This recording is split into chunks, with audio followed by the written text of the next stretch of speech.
Quiet, please.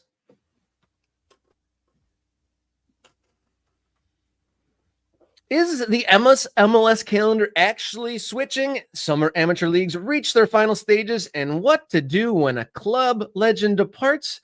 And will the FIFPro president bring balance to Infantino's FIFA? That and more on Friday's Morning Kickaround.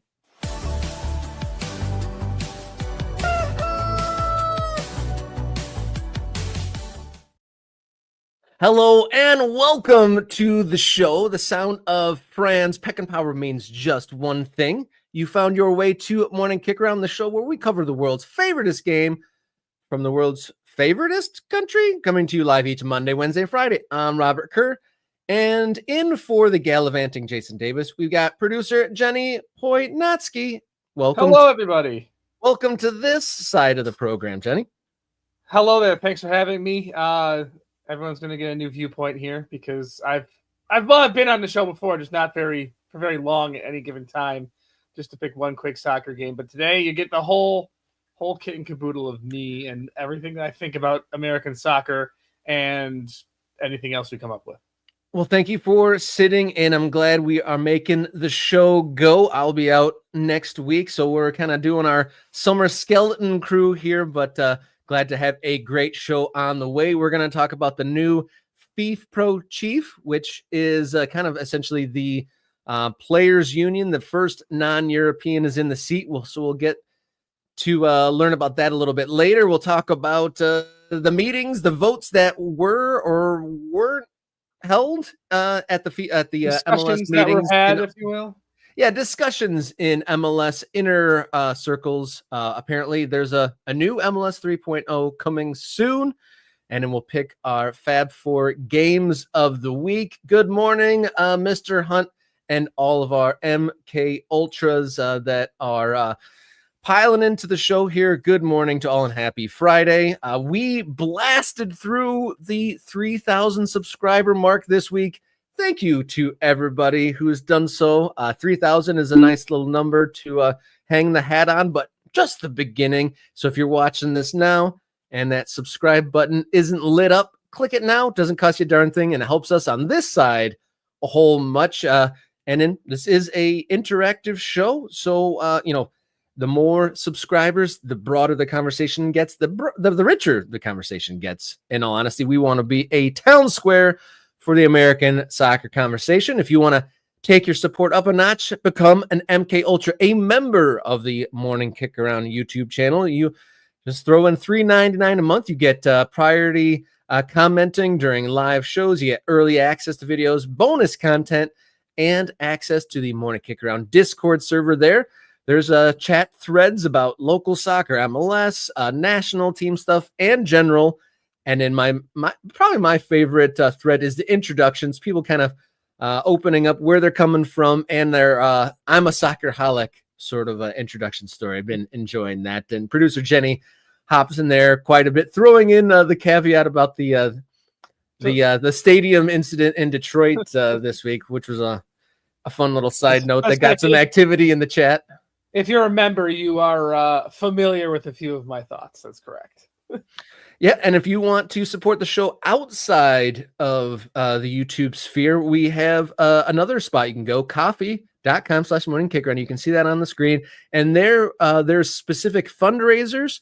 We started off with covering some beginning costs to getting the show up and running. And now the next specific targeted goal is for an in-person live show. So kind of a budget to get Jason and I, and maybe even Jenny, depending, and if we reach that target, get a live show in the flesh. If we get the money, I would insist that I would come along with you guys. Yeah, fair enough. That would be good. And we're thinking about, maybe a stadium opening, a club launch, or something like that. Something truly in the Morning Kickaround niche, an event specific kind of to the audience that we've curated so far. Angus in the chat, definitely Soccerholics Anonymous is what I've been calling that intro thread. It's very true. And thank you for everyone who's, supplied conversation in there. And then looking forward to all the new names getting in there. And then if you like podcasts, Morning Kickaround is a podcast now.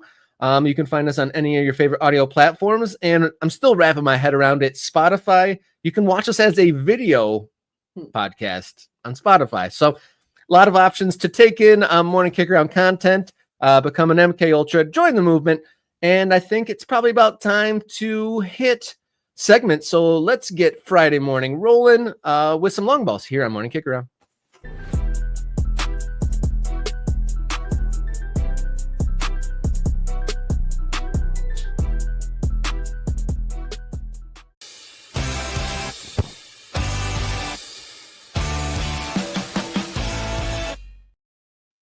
Long ball number one here on Friday, July 25th. I'm Robert. That's Jenny. So this week was the MLS All-Star Game, and part of what that makes it a highlight of the American soccer calendar is the Don Garber and all the owners kind of pal around and weigh in decisions and kind of give a state of the league sort of a thing. So it's kind of in addition to the exhibition spectacle, there's some supposed to be work done, and there we'll get to some of the other stuff later in the show about calendar and rosters and all that. That was all teased this week, but amongst the revelations that came out this week was there was a rare peek behind the MLS ratings curtain, and this used to be something that was always debated over in the ESPN days, but has been a little bit harder to track since the Apple TV deal. The revelation, if you want to call it that, was that Don Garber said that the matches on MLS Season Pass this season are averaging 120,000 unique viewers, which is an increase of 50% last year. But Jenny, you're saying that they're kind of measuring this in a little bit of a different way. Yeah, it's kind of like comparing an apples to oranges sort of things. I mean, sure, you're measuring the amount of people you're watching a match, but they're using different methodologies. That's the interesting part here. The 120,000 unique viewers, Don Garber says, is a 50% increase from last year, but on the surface anyway, it's about a 200,000 person drop from the ESPN days, the last season of which being 2022. They measured, according to their methodology, over 340,000 viewers per MLS match when it was just on ESPN Plus. And you got to kind of take that with a bit of a different lens because of how they're using to measure that. The 340,000 people is more of an average viewer sort of situation at a given time. It's not a straight up, okay, we've had this many unique people watching a specific stream. But it's a difficult thing to really compare. And not only is it the viewing numbers are completely different, but the Apple TV subscription model means that the raw viewership numbers aren't entirely important to the league. They care more about the overall subscriptions because that's where their money comes from. So you look at it, okay, only 120,000 viewers per match doesn't sound really good in terms of just an audience reach sort of situation. But MLS probably is less worried about that because they're getting all the money from the Apple deal, and Apple's getting all the money from the subscriptions, whether or not all these subscribers are watching the games or not. I mean, it kind of comes back to, okay, so you're thinking that MLS doesn't necessarily care about the eyeballs on each game. They just care about the money. Is that what you're saying? Yeah, I know. Big surprise. MLS only cares about how much money they're making out of everything. But it does say something about the health of the league in general. It's like, is that 120,000 viewers per match a lot? We really don't know, just because of how we have kind of inconsistent measurement methods, and we don't have a traditional Nielsen rating system here for these MLS games. So it's really hard to tell. I mean, on one hand, it can sound bad because if you compare it up against the other major sports, I mean, any given Detroit Tigers baseball game gets more than 120,000 people watching it. But at the same time, is that really an apt comparison considering the difference in distribution models and relative popularity of the sports? Yeah, I mean, when you break it down like a per market thing like you did with the Tigers, that's tricky because I almost consider soccer in that same vein as baseball is like very unique, other than a handful of like the very, very biggest clubs across the world. soccer to me seems like a localized thing. Not too many sports have just such broad appeal where they can just get the masses, like an NFL game. Like so many NFL fans will watch teams that aren't theirs. Whereas in that Major League Soccer, I don't know if that's true. I think the people that are willing to tune in are probably only mostly interested in their own teams. And as if we've covered at length on this program, that like with Major League Soccer, only really the teams that have cities are actively engaged, and some of the cities that have teams aren't even that either. Right. Trying to pick up the neutral viewers that kind of always been their thing, and 120,000 viewers isn't a ton if you're going for that general market, but within, if it's just your hometown base fans tuning in, that doesn't seem like terrible numbers, but just general visibility. I mean, I know that this has been talked about really throughout the calendar year since that Athletic Anonymous GM survey came out, that the GMs were definitely airing their grievances with the Apple deal. And I know general awareness seems down to me. When it was on ESPN, I would cruise all them like late night summer games and stuff like that. Right. Watch on the off availability rather than specific time zones. And I know part of what Apple TV is trying to do is create like, oh, it's Saturday at 7. There's MLS on, right? They're trying to make a habit of having it in single windows, or are they trying to just like narrowcast it even more? I think they're trying to find some sort of happy medium, something kind of like, honestly, again, this is going to be another apples to oranges. Why am I comparing the two? But I think the model they're kind of going for is kind of an NFL type thing where you have this block of games at 7:00 and it kind of keeps you going throughout the day as the entire league. And that feels, to me anyway, what MLS has been trying to do is kind of NFLize their broadcast, not nearly to the same degree anyway, but they're trying to get that, okay, you tune in at 7:30 on a Saturday to watch your team, or 10:30 if they're playing late night, adjust for time zones as necessary. And then you have your marquee game, your Sunday night soccer game that ends out the weekend. That feels like what they're trying to go for, but just on a much, much smaller scale in the grand scheme of things. And I enjoy some of these comments here. Yes, I understand it's a bit of an apples to orange comparison there. And there's one from Pamit here, hating when the games are all in the same time, force you to watch one game. I kind of have that issue too. I would like a little bit of separation just so I could watch a little more than, say, 2.5 games per night. Or what I typically end up doing is just watching MLS 360. Like I'm actually curious about, does that 120,000 number, does that include MLS 360? Because it's saying unique viewers per match, but does MLS 360 count as a match? Because normally, at least up until, unless say the Portland Timbers are playing, the team that I watch most often in MLS, I'm watching MLS 360. So I'm kind of keeping track in every game that's going on. And it's just easier to have MLS to pick the games and me switch back and forth. So I want to know, does that include that? But that, again, speaks to that NFLization of their broadcast model. That's their version of NFL Red Zone. And how many football fans do you talk to that watch NFL Red Zone every Sunday instead of one individual game when it doesn't involve their team? Yeah, it's definitely the red zone, or the MLS 360 is definitely good for the neutral. If you just want to catch essentially the highlights in real time, that's the way to go. And I've enjoyed that a couple times when it's available. I don't have the MLS specific package, but when it's available for free, I think this year it seems like it's been more available than not. Mm-hmm. But yeah, that's kind of the general way to view it. So interesting that some rare numbers leaked by Major League Soccer on their viewership, because I don't think they've been super proud of it up until this point. Well, this is the very first time we've ever heard anything close to a specific number. So no, they're not. Yeah. I guess they're not proud of it. Long ball number 2 here on Friday, July 25th. I'm Robert. That's Jenny. Major League Soccer transfers. There is plenty of ins and outs, and we'll get to that. But probably talk of the week, probably talk of the day is the rumorings of another global star floating around Los Angeles Football Club. And when I threw this out there when we were preparing, you were saying, let me guess, is it LAFC? And this probably speaks to the follow-up point. If one of the things that Don Garber teased, and we'll talk about it more later in the show, is possibly a restructuring of roster building mechanisms in Major League Soccer. And you were saying that LAFC is probably the one that would, take it and run with it if the restrictions were ever lifted.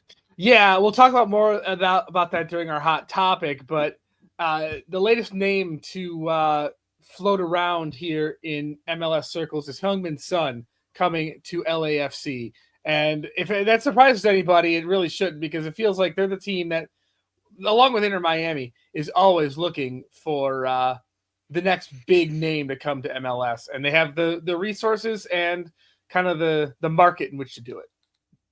Yeah, Heung-min Son, obviously the biggest footballer from South Korea, one of the big stars of the Premier League, trailed off a little bit in the last season or two due to injuries, but definitely a global icon and favorite.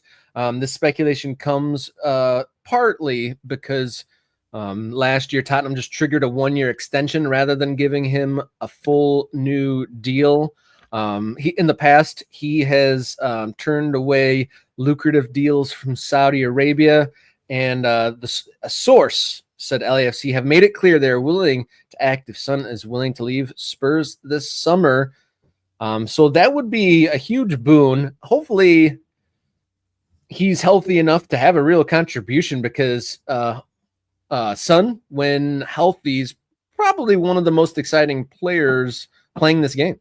Right. And the thing I'd be worried about is that health. And because of that health, I'd worry about him kind of becoming another Olivier Giroud type situation in LAFC. He arrives with great fanfare, huge track record in Europe. He did not have the injury problems. And he shows up in LAFC and scores, 3 goals in all competitions over the year that he was here. I'll push back for that. I'm not one to stick up for Giroud too much, but the playing style of LAFC and Olivier Giroud, proven 20 years of pro playing on tape, those two never mashed up. And I saw LAFC versus Columbus. I think it was the Leagues Cup last year, and he barely got a sniff of the ball. But when he did, he scored the 1 goal in that game. So I think that comparison for Son to Giroud is unfair, because when you think of some of Sonny's best highlights, they're all counterattack, fast-moving, Bawanga-like things. Right. So I think that Son, if he's got wheels left, I think that he would be a better fit than the not-so-flying Frenchman, Olivier Giroud. I mean, he's like a post-up guy, settle in, get a nifty touch, link people up. I mean, he won a World Cup without ever scoring, so you could see that, him running down at breakneck speed was not necessarily ever his game, even when he was young. LAFC, though, racking up big names that definitely, I hate to say it, but LAFC is definitely working towards retirement FC in a way, because, I mean, Chiellini was literally on his last leg. He had like half a ligament left in his was it his hamstrings or in his legs? They were shot. He barely played. He played like a half a dozen games, and he was one of the biggest names in world football at that point when he came over. And Gareth Bale, one of the hugest names, and literally his last moments of professional football was for LAFC, and didn't do much, didn't play much, but did have but he had like the clinching goal that year when he was on the side. So they've definitely already had big names. Can't really shake the retirement thing, but would you say if Son does come over the line, I have a feeling LAFC is probably also in danger of becoming that team that is the bartering chip. So like Elite comes out like this, which either puts pressure on Tottenham to re-sign him or elevates someone else's bid for him elsewhere. So LAFC definitely in danger of becoming like the Manchester United. Like if you want to like drive up the price to someone, leak that Manchester United is connected and the price goes up, or vice versa. I don't know if LAFC quite has that level of cachet yet, even for a retirement age player. I'm not like if you're. How much can LAFC really afford to pay Tottenham that I don't know, a mid-range, even not necessarily a Premier League club, but a Serie A club, a Ligue 1 club. I don't have much doubt that one of them could outbid LAFC without breaking their wallet if they really wanted to. So I don't know if LAFC is quite going to be that, at least not until MLS implements some roster changes that we'll discuss later in the show. Yeah, indeed. And then just one last note, I feel like if he's got his health with him, Heung-min Son definitely has plenty to provide teams at a lot of different levels. You wouldn't even be surprised to see him pop up in Serie A or something like that, to your point.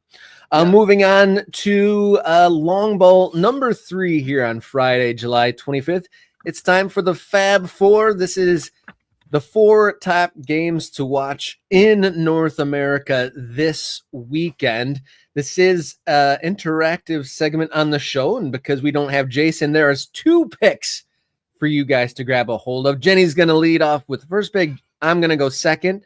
Then MK Ultras, it's on you to pick number 3. And then anyone in the chat, you can pick the 4th game in our Fab Four games of the weekend. So with all that lead in, Jenny, what is the top billing for the Fab Four of the weekend? The top billing for me, it's going to be the MLS highlights. It's going to be Inter Miami against FC Cincinnati. Is our Messi and Jordi Alba going to be allowed to play in this game? Jason on Wednesday would say that they should not, so they did not play in the All-Star game. Whether they are or not, it's going to be a pretty interesting game. And quite frankly, it might even be a little more interesting if they're not playing, considering FC Cincinnati has not been on top form. Since they kind of blew their lead in Hellas Real Derby. They're still on top of the Eastern Conference and the Supporters Shield standings, but it kind of feels like Inter Miami is just kind of waiting to pounce with the way Messi's been playing, with the way they've just kind of been lurking, I think is the best way to say it. It feels like FC Cincinnati, even though they're winning games, they're not doing it in their top form. So I think it'll be a little more interesting from a hate watch perspective if Messi and Alba are not involved in the game. This game is on Saturday night, 7:30 kickoff. That will be in Fort Lauderdale, Florida. So check that one out. Yeah, interesting. Cincinnati topping the Major League Soccer Eastern Conference, but their goal difference is like 9 lesser than the competitors on their heels. And like you said, Inter Miami lurking. They are only behind because they've played 3 less games. So if they win out their games in hand, they surge to the top of the East. So we shall see. We're talking a lot of MLS and Garber on today's show, just by happenstance. And it'll be interesting to see if that 1 game suspension is upheld. I can't even remember. Did they play in last year's All-Star game? I can't even remember that. No, they did not. Messi, though, was legitimately injured at the time, I think. Because of Copa America injury. Yeah, there's a lot less controversy around that one than there was surrounding this year's absence. Indeed. And so Mike Thomas is pointing out points in hand are better than games in hand. Oh, no doubt. Again, with Inter Miami,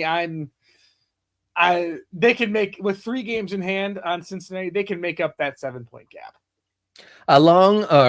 Fab Four pick number 2 from me. Someone shouted out in the chat already, but I am going to go down a few levels. Elite Amateur Summer Soccer is in conference finals and getting to the final weekend for USL2, NPSL, and those leagues. So my pick of the week, a bit of a hate watch from me, honestly. The Flint City Bucks versus Minneapolis City today at 5. The Flint City Bucks, of course, play within the same division that my beloved Oakland County FC play, and they make the playoffs every year. They beat Fort Wayne, which we've got some dear MK Ultra Fort Wayne fans, and Flint rudely dispatched Fort Wayne last weekend. So I will, Fab Four number 2, hate watch for Flint City Bucks versus Minneapolis City. That playing out in, what did we say, Interbase Stadium, Seattle, in Washington. It's home of Ballard FC of USL 2. So just real briefly before we move on to the third pick is the USL 2 conference finals. In the Southern Conference is Dothan United versus Fort Lauderdale. The game I mentioned, Bucks versus Minneapolis. Then it's Vermont Green. We've seen some great images of Vermont Green just packing it shoulder to shoulder out there versus Lions Bridge. And then Ballard FC versus Ventura County Fusion. So the final 8 in the USL 2. There's over 100 teams in there, so really parsing down to the elite in the 4th Division of American Soccer. So third pick, member pick. What do we got? We are going to go to the USL Jägermeister Cup at the suggestion of our friend Jay Hunt here. Blue Grassico. How can we forget this one? It's as far as the Jägermeister Cup standings are concerned, a game between Lexington SC and Louisville City. It's not going to be a massive, important, big game. Louisville City does need the win if they want to have hope of catching Loudoun United for the top of Group 5. Lexington is mostly out of the tournament. They can still get through on a miracle, but it's an interstate rivalry between two teams that have had varying levels of success. Louisville City, kind of one of the darlings of the USL Championship. Lexington is just up from League One. Hasn't done much in terms of competitiveness, but bringing soccer to a market like Lexington is an important thing for the USL to do as they continue to fill out their geographical map. And as one thing we like doing here on Morning Kickaround, promoting local rivalries. Lexington and Louisville City in the same state, not very far away, should be a good atmosphere, even if the game doesn't quite have the stakes you would want from, say, a league match between these two teams. First time in Lexington as well. That's a good note. I got to say that the rivalry matchups of the Classico spinoffs, we're getting to the Watergate spinoffs where everything's a gate, everything's a Classico. That's why they were calling last week. It was the Hartford against Rhode Island, El Clamico. I'm like, no, let's do something a little different here. It's the Chowda Derby. Chowda. Well, people were telling us last weekend that it was the Clamico, but the what did you say? The Chowda. The Chowda Derby. What's better, Chowda Derby or Blue Grassico? I personally like Blue Grassico. It's less gross. When I said Clamico to Jason, he withdrew, shall we say? It makes me think of. You remember this drink called Clamato? Oh yeah, I do remember that. That's kind of what it made me think of. It's like tomato juice and clam spices, and like, what is this? And that's kind of where Clamico brought me. All right, so member pick is Blue Grassico. Who will be just the chat pick? A bonus pick for the people in the mix here with the absence of Jason Davis. Getting a lot of love for the Bucks here. Bucks legendary team. And sorry, Ryan, Buck for the 3rd season in a row. Yeah, that's unfortunate. But task at hand, what is our 4th pick? We'll go with a loyal listener, Bernardo Castellanos' pick. SAFC versus New Mexico, winner of the group, tops the Jägermeister Cup, gets home field advantage and faces a wild card. So that seems like a very valid pick there. Complication factor here, though, you got to keep in mind, Phoenix Rising is up there. So if New Mexico wins and then Phoenix Rising also wins, then Phoenix Rising can top the group there and upset New Mexico's, in a little Southwest thrall there. So Phoenix Rising is, where are they? As I'm trying to look through the schedule really quick, I can't see where they're playing. Of course I can't. Oh, they're done. Worries. Never mind. So get rid of everything that I just said because Phoenix Rising is done. They've played all 4 of their games. So ignore me. So San Antonio versus New Mexico, the 4th pick. And we had our member pick the Blue Grassico. I picked Flint City Bucks versus Minneapolis this afternoon. And then Jenny led us all off the number 1 in the Fab for Inter Miami versus FC Cincinnati. A battle at the top of the East. And a real litmus test for will Garber slap the Argentine legend with the MLS. What would you call it? Skipping, ditching, flakiness. It skipped school, so they got to spend a day in detention, that sort of thing. Yeah, indeed they do. Cincinnati. I'm curious what a Cincinnati fan, they probably want to play against Messi, but they probably want to win the game too, and the chances of that. Interesting. I think the fact that it's happening against Cincinnati is another okay, they can suspend him for this game because Cincinnati doesn't need Messi's help to get all the attendance. Hey, Andy, Malort Cup. Remind me what that is again. As a former Chicagoite, drank some Malort in my day. I want to know what the Malort Cup is. So, yeah, Inter Miami, Cincinnati, Flint versus Minneapolis today, Bluegrass Co. and Jägermeister Cup action. The fab for this weekend. If you're tuned in now and if you haven't hit subscribe, be amongst the 3,000 plus morning kick around subscribers. Help boost those numbers up. More tools and tools and amenities on YouTube open up with every kind of like milestone we hit. So doesn't cost you a darn thing. Helps us out a ton. I'm guilty. I did YouTube for years. Didn't subscribe to anyone. Don't be like me. Join the MK Ultras by taking your support up a notch. So you can hit subscribe. Doesn't cost you a thing. No spam, no nothing.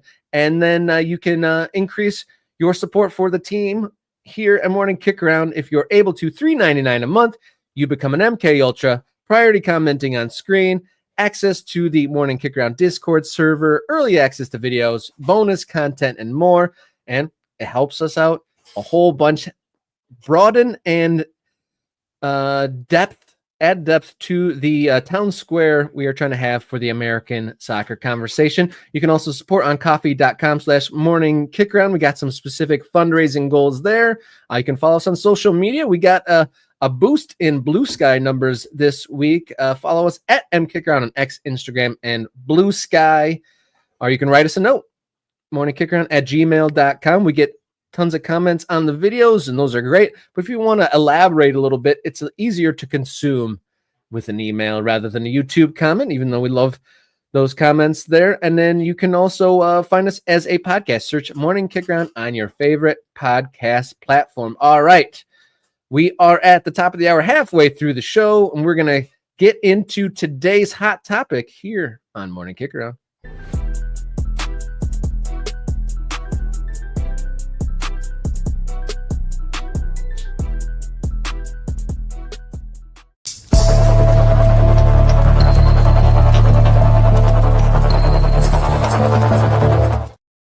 Hello, this is Hot Topic here on Morning Kick Around. It is Friday, July 25th. My name's Robert.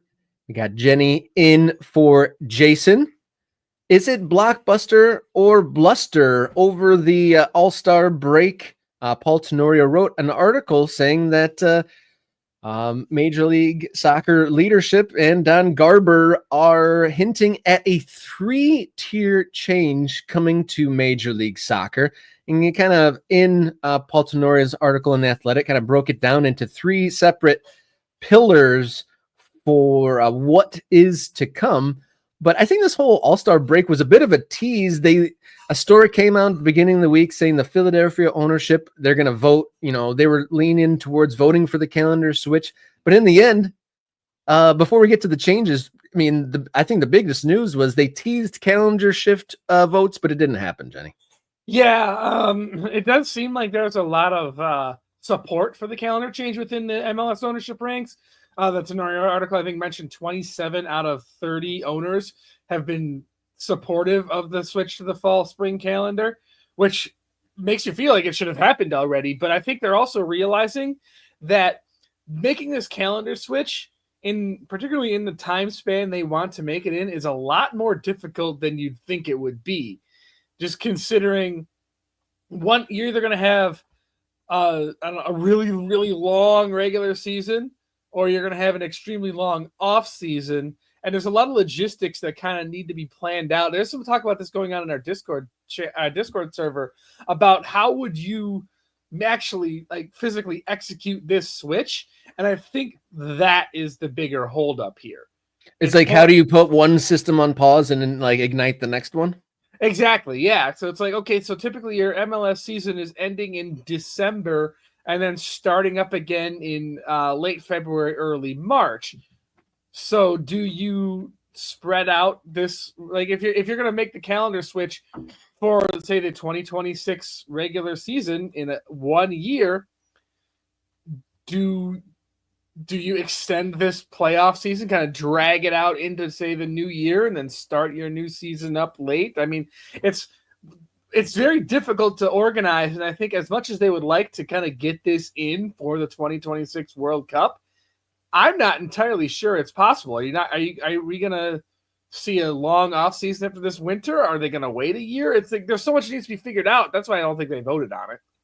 Well, do you recall my proposition for this? This was my first foray into AI generated images when I said that 2026 would be the perfect time for the switch.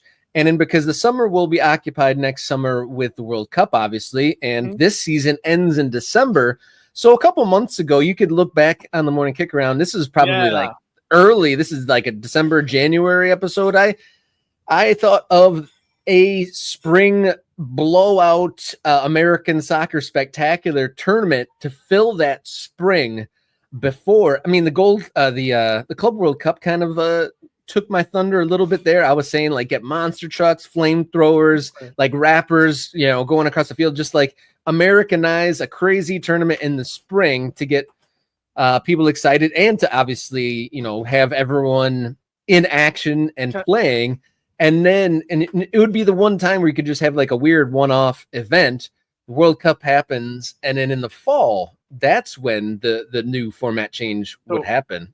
Kind of like an MLS is back tournament during COVID, only with actual fans there and fanfare around it. Yeah, I was just thinking, like, imagine like the stadium in Atlanta and just go all out NFL, and even maybe like NFL times a couple, and just literally like just have crazy over the top spectacle stuff, because in the end the result will be secondary because it'll just be a one-off tournament. So just make it this crazy celebration of a American hype on a big tournament that lasts a couple months in the springtime, and then switch to the fall. But that's a bit of a distraction. If you want to see the wild posters I created for my American Soccer Spectacular, look back in the Morning Kickaround archives. But what we really wanted to dig in on was the 3 tiers of major change that was teased by Don Garber. So we kind of covered the first one, was the calendar shift. The main quote from the commish was that he believes that the alignment is something that makes sense and something they will eventually get to, but as they do, they tend to tease changes for a couple years before it ever really happens. And I'm not sure if that's whether to tease public reaction, kind of gauge public reaction, a la that leak about Philadelphia, like leaning towards what their vote was, or whether that's just a delay tactic because they want to like hint that they're going to make changes without actually being prepared to. But the second tier, which was interesting, to even see that they're considering it. Don Garber said the second tier was to remat the competition itself, change the structure of the regular season and playoffs entirely. Yeah, and I wish I would got a little more details about this, because I would like to see, okay, what exactly were they considering when they talk about the changes? It's like, okay, what are you going to do? I want to know. I mean, I think the playoff system of MLS is the most broken thing about the league.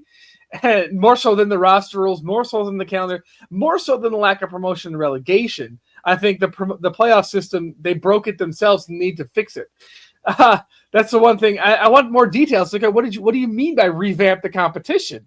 Are we going to a regionalized schedule? Are you breaking up into divisions? Are you going back to a 16 playoff format, an 18 playoff format? Is everything going to be a 3-game series now? Like, what do you mean here? This is kind of the biggest tease of me. We can all speculate about what roster things are going to change, about what the calendar is going to do, but give me a little more meat here. Restructuring the competition. Give me something. Come on, man. I mean, what do you want to see here? Yeah, I don't know if this Garber quote is going to give you anything more to grab into. This is a Garber quote now. It's going to make the regular season more meaningful.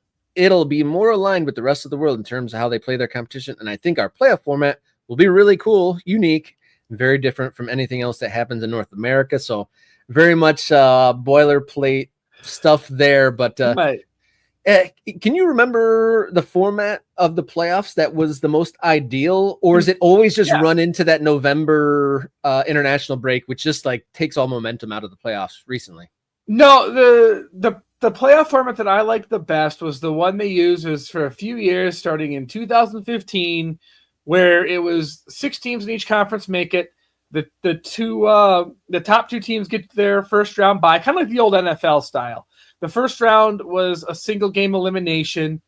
The second round and third round were both 2-legged ties, and then the single game MLS Cup. That's personally what I think was the best format of MLS playoffs. The second best, I think, was the 8-team per conference single elimination. I'd personally be okay going to a 2-leg playoff sort of thing.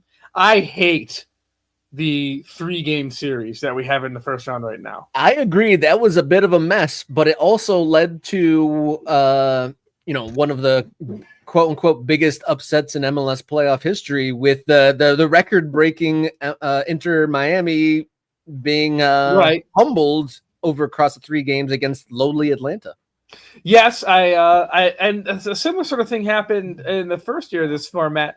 St. Louis City FC was expansion team, number 1 seed in the Western Conference, swept out of the first round of the playoffs. And that changing the format wouldn't actually have altered either of those results, I don't think.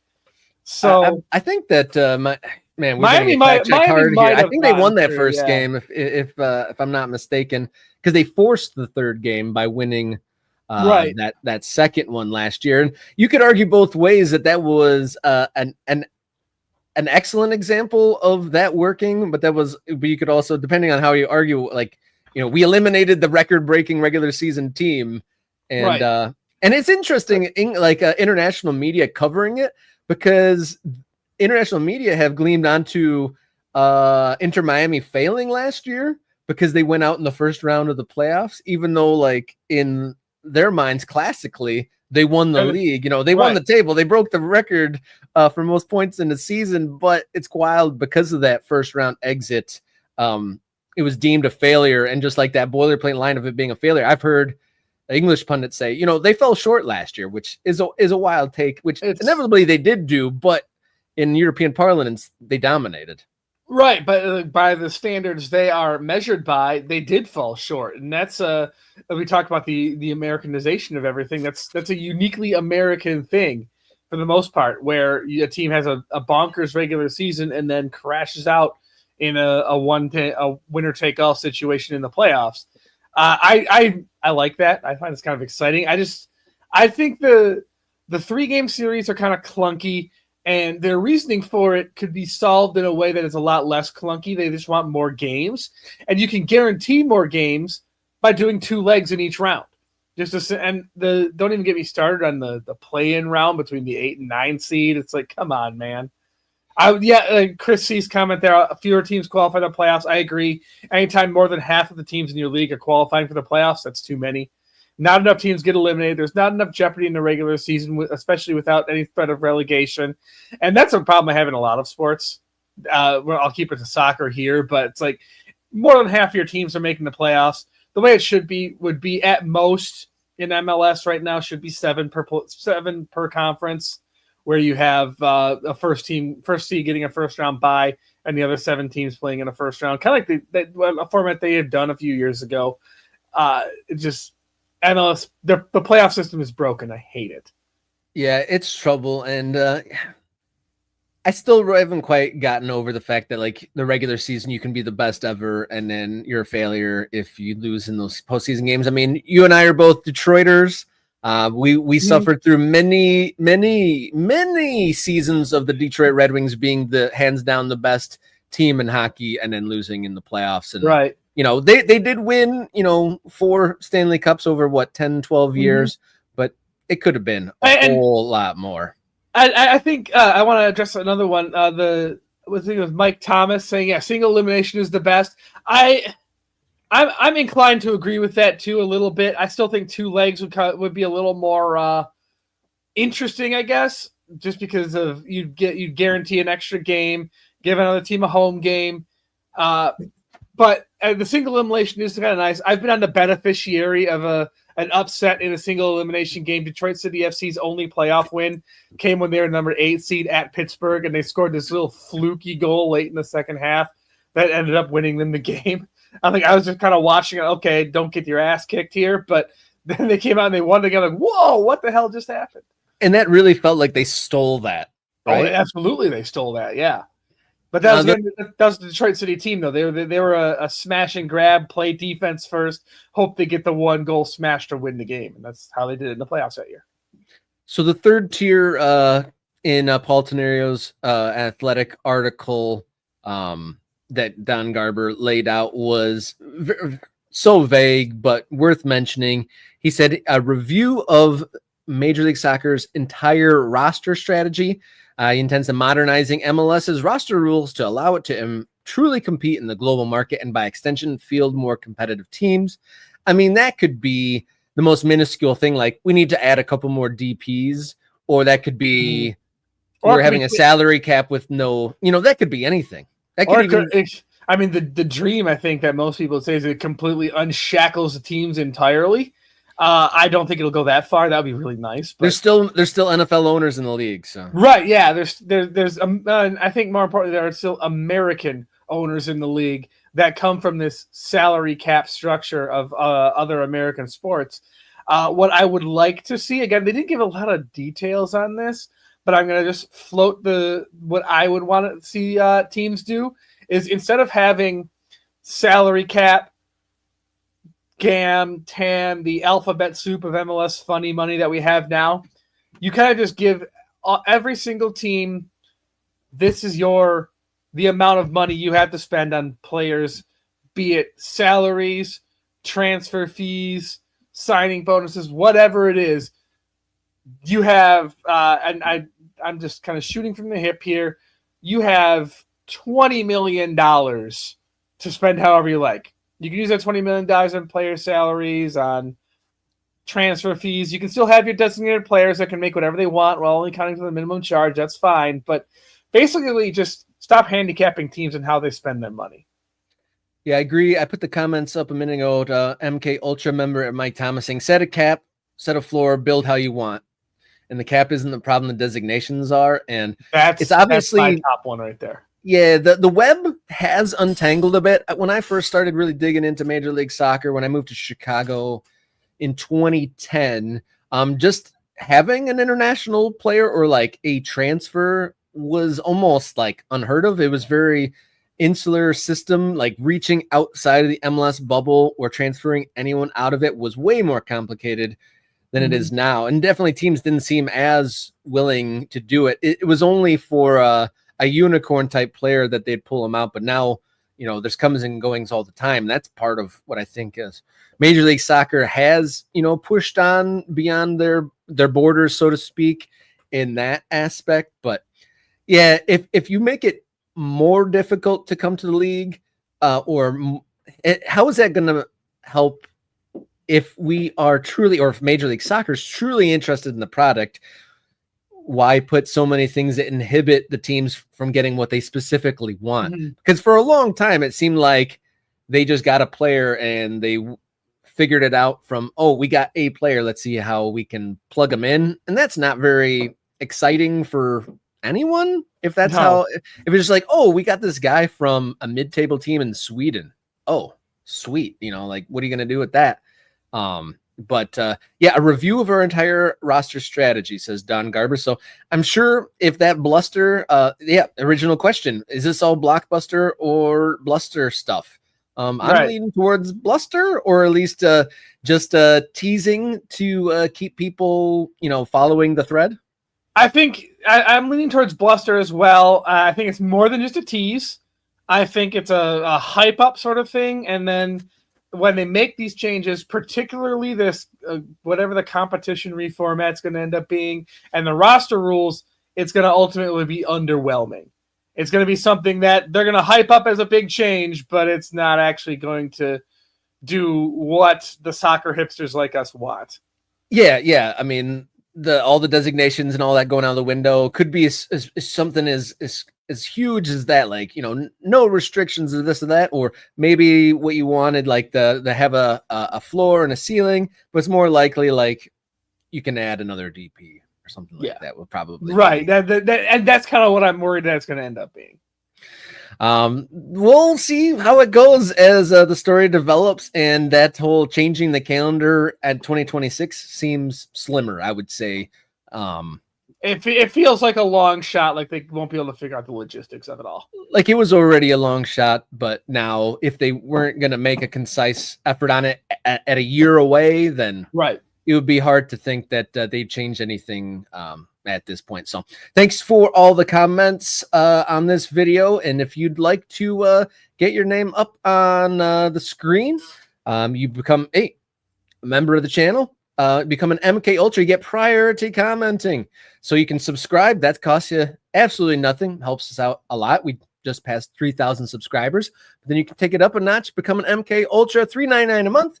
Priority commenting on screen, access to the Discord server with lots of great American soccer conversations, early access to videos, and bonus content. You can also support the program on coffee.com/morningkicker, where you got some specific fundraising goals. Would love to go out to a big soccer event next year and be all in person and do a very big show, a stadium opening, a club launch, maybe something surrounding the World Cup next year. We shall see. Thank you for everyone who's donated so far, and thank you if you're considering doing so again. And you can also find us as a podcast. Search Morning Kickaround on your favorite audio platform.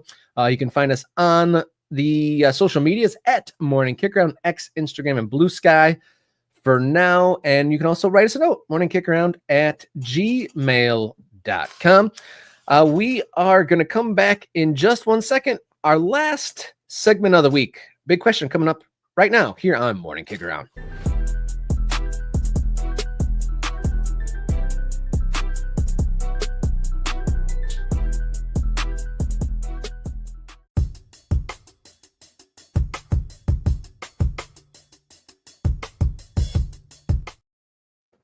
The big question here on Morning Kickaround. It is Friday, July 25th. I'm Robert.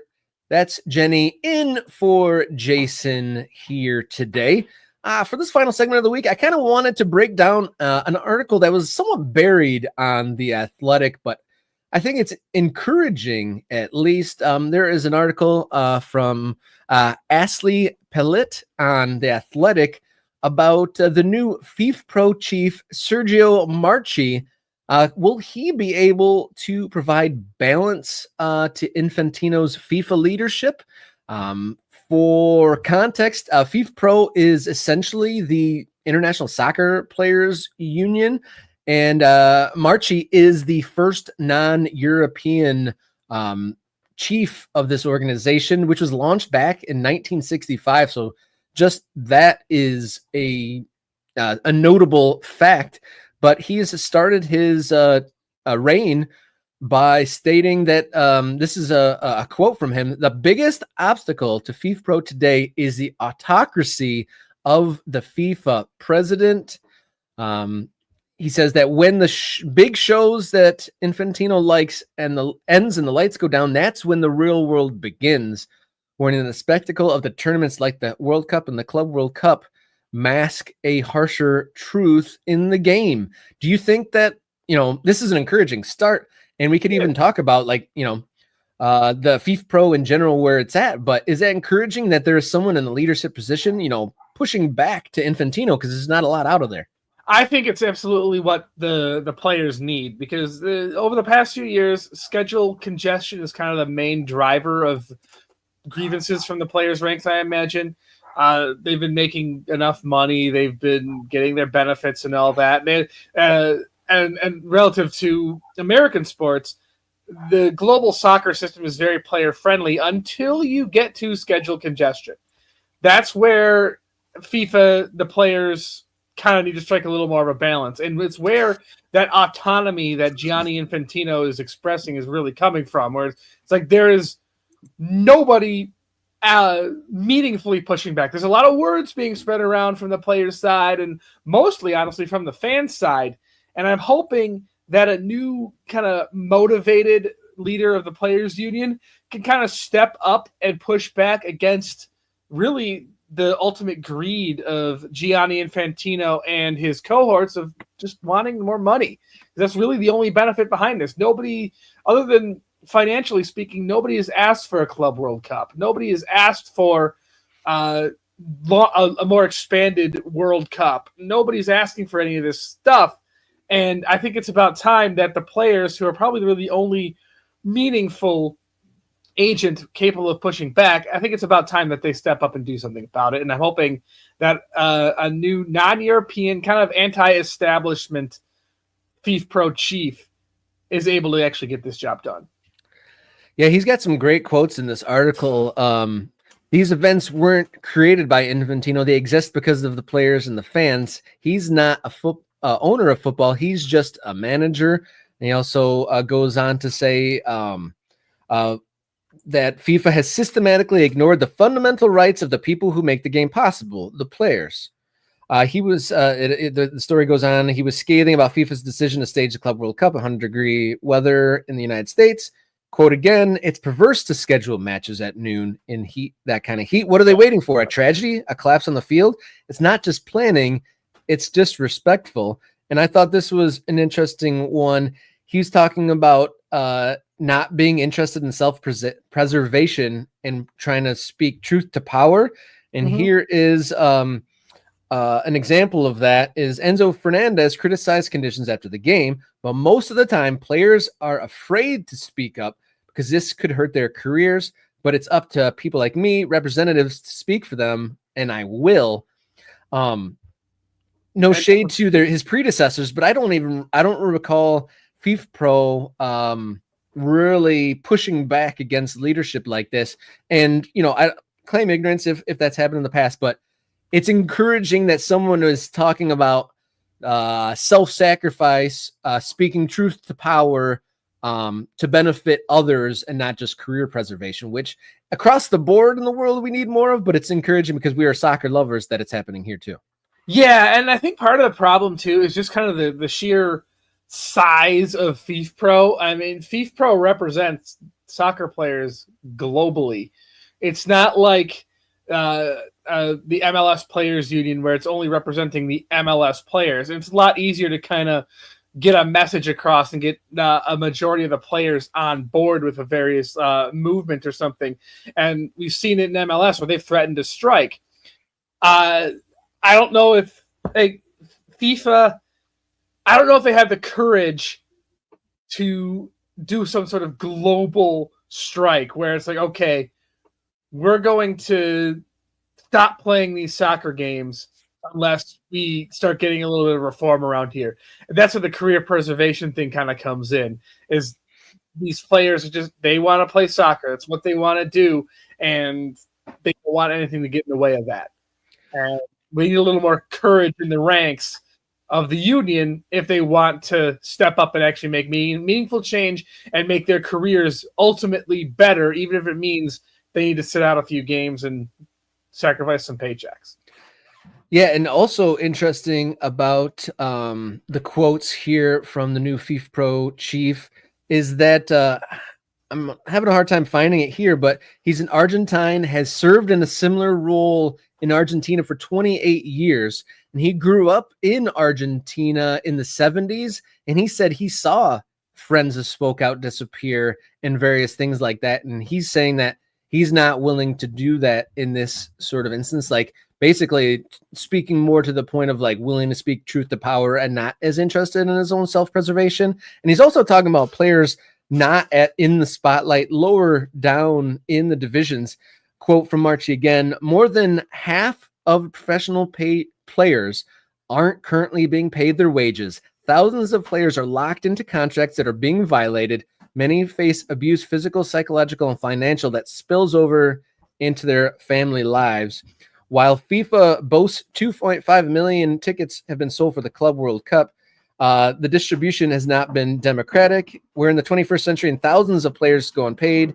Meanwhile, FIFA celebrates record ticket sales. Let them have their party, but the people who built the game should be paid too. Football is deeply inequitable, unjust. We're in a profession that ends at 35 with a whole life still ahead. So not pulling any punches there. And I got to say, getting a little tingly, refreshing to hear something outside of the party line when it comes to FIFA. Yeah, and I love that quote because most soccer fans, I think we're a little bit kind of in the minority here where we do kind of look at that lower league thing, but most soccer fans won't look at anything past the top tier leagues, whether that's the top tier in their specific country or the big 5 European leagues or what have you. They don't look at the fact that the majority of professional soccer players do not play in a big league. And it's the overwhelming majority of soccer players don't. And when you focus too much on what's going on at the top level, you ignore the rank and file, the masses, the proletariat of the soccer player arena here.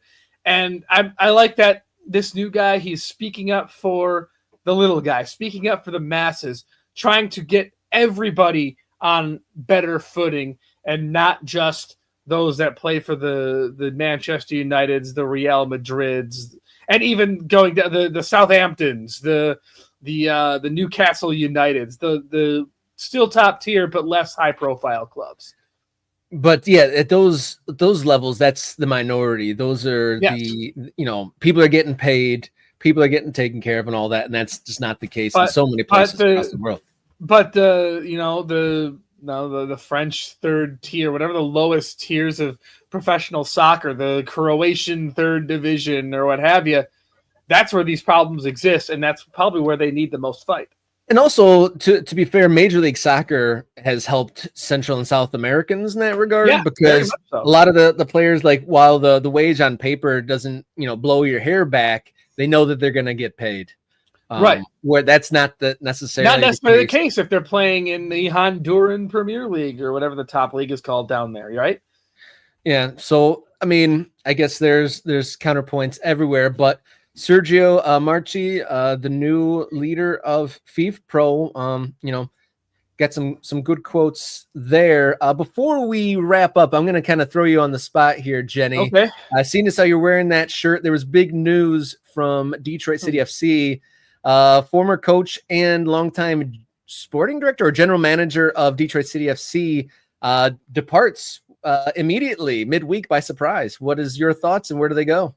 I think it essentially means Trevor James was a much better coach than he was an executive, a roster builder and everything, because there's been a shoestring budget in Detroit City ever since they turned pro. They've had to do they've done the best they can with how little resources they have.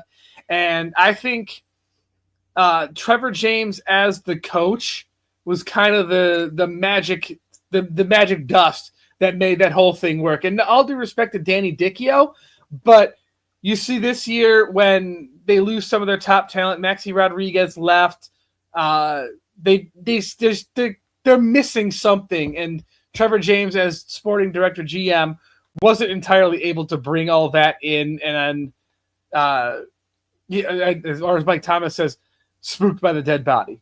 Nicholas Murray, I love Trevor James. I love Trevor James as the coach too, but it feels underwhelming his tenure as GM. Yeah, I was going to say, I haven't really gotten any answers back. I sent a couple questions when I first saw the news to a couple of people that I know that are somewhat, attached to the team. And I asked, was it burnout? Was it a power struggle between them and the coach? Was it he fed up with the budget? Because, I mean, if you don't have a budget, your scouting network can only go so far if, all the players that you have scouted are out of your financial grasp. Or was it or did the club itself say, hey, you haven't found us enough guys and you're not leading us into the future, you're gone. Like, there's so many different reasons for this to happen. I think it took a lot of people by surprise because it was effective immediately. You think that maybe they'd give him, one last game to tip the hat and get an ovation from the Northern Guard, because for those unfamiliar, Trevor James essentially was the guiding light to bring Detroit City FC from an NPSL amateur team to where they are as one of the top tier teams in the second division of American Pro Soccer, and all navigating obviously turning an amateur roster into a professional roster and then jumping through multiple leagues and through COVID. So he's got to be, is there a ring of honor or anything sort of like that for Detroit City yet? Do they have do they retire numbers and names and that? Nothing formal. No, it's mostly just the kind of the pantheon of people that the fans herald as builders of the club legends, this sort of thing. But I imagine the new stadium will have some sort of monument to the past. Yeah, and now that we're talking about it, wouldn't a Trevor James stand or something like that be like he's deserved that for sure? I would think so, because he was the guy who shepherded this club from amateur to pro. He led them honestly punching above their weight in a lot of ways in their USL championship tenure. He personally didn't win a playoff game he did win the playoff game. He was one of his last games as head coach was that playoff win at Pittsburgh. So I wish there's a little more of a reason why, as Soccer Night in Detroit says, okay, why? Was this his idea? Was this the club's idea? Mutual consent? Was he just thrown out on the street? I don't know. We don't know. We have no way of knowing. Just shooting from the hip, I just listed off 6 possible reasons why. So I guess there's not a lack of reasons why he would be let go, but it's just surprising to not have a curtain call. And we'll probably get a little more answers. I believe there's an ownership meeting coming up in the first week of August that I'm sure they'll address that. Our biggest postseason upset in championship being the Hounds. Yeah, that I've mentioned that game a couple of times now, and so. I hope that once we get the next owners meeting in the beginning of August, we'll get a little more answers as to why he was let go, whether it's Trevor James or whether it was ownership that's initiating it or whatever the motivation was. We'll figure it out. But we'll see where Detroit City goes from here, and if they can hire someone new that can help push the team into kind of their next era of this new stadium and building a home of their own. Yeah, I mean, we've seen the teams at the very top of the game, the Tottenhams and the Arsenals of the world, have a hard time bringing in players and whatnot while they were building their stadium. Obviously, Detroit on a whole different plane of budgeting and strata, but maybe he quit because he wasn't going to get a signing that he wanted for the next 3 years, or perhaps they wanted a coaching change, but they wanted to change the sporting director before they changed the coach. I mean, without any feedback to Soccer Night in Detroit's point, it's without any kind of reasoning or justification given publicly, we're left with speculation. Yeah. So big soccer weekend ahead. Thank you for tuning in to us today ahead of that. Thank you, Jenny, for stepping in for Jason. The summer soccer crew continues. We'll see. I'm going to be on my big summer vacation. The summer soccer season is over, so I'm allowed to step away from home base for a while. We let you out of your cage every now and then, yes. Yes. Do more than just call Oakland County FC games. Yeah, so I'll see if I'm able to join via cell phone or something where I'm at next week. But Jason will be back, and you're getting some plaudits. Ryan says we need more Jenny on the show, so Thank you, Ryan. Getting some kudos there. For everyone tuning in, not subscribed already, hit the subscribe button. Join the 3,000 and growing. The movement, the town square is, getting richer. And this conversation, the American soccer conversation we're having here, will only get better with you guys on board.